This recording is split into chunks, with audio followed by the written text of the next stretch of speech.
Ag PhD full episodes and more are now available on Acres TV, the newest ag platform connecting you to fields of information. Look for us on watchacrestv.com.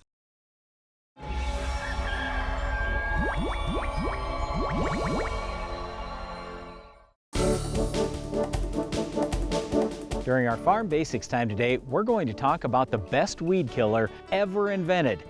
And no, it's not Roundup or Liberty, it's Crop Canopy. Now, you may have thought that as crops grow up, get big, spread out, they're just trying to catch more sunlight, and that's probably part of the reason why. But one of the things they do as they get big and spread out is they shade out the ground underneath so no other weed competition comes along, because weeds need water, they need air, and they need sunlight. So Crop Canopy takes away one of the three necessary things. So one of the things we hear about all the time is all these resistant weeds, and oh, how are we going to kill all these weeds out there?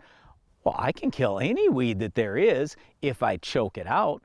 So in order to get the best Crop Canopy, what we usually will discuss is going to narrow rows, having higher populations, having really good drainage, and good fertility, not just N, P, and K, but all the nutrients, soil pH, everything. If you do everything possible to raise a great thick crop, generally speaking, you're gonna have that great crop canopy and a lot less weeds. All right, now this is true not just out in a crop field, it's also true in your lawn.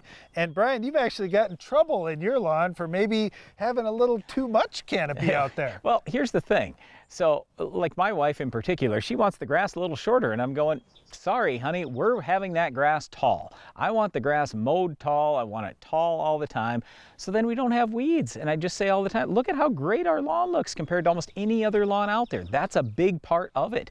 We're not starving that plant. When you cut it down really low, I mean, it's hard for that plant to regrow. It's suffering a lot. You never want to cut more than about 1/3 of the grass blade at any one time. But yeah, let it get tall and stay relatively tall. Now, granted, we don't want our grass to be 2 Brian's feet tall. not advocating for, hey, let's mow twice in the summer. Right. That's not what we're talking I'm about saying here. we're going to mow every week, but we're going to cut it a little taller. Okay, well, this kind of parlays into a discussion about pastures and rotational grazing. Yep. When you think about cattle or sheep or any animals that are out there grazing in your pasture, this is what they're doing. They're mowing the grass. Yep. And if you leave them in the same area too long, they mow it too short. Now you get a bunch of weeds coming because you don't have crop canopy. That's why we like to, hey, let them graze for a little bit, then move them on to the next patch. Let that grass recover where they just were. You're going to get more production out of the pasture, and you're going to have less weed pressure. All right, so just to wrap this up on crop canopy, I like herbicides. They're pretty good at controlling a lot of weeds, but I absolutely love crop canopy.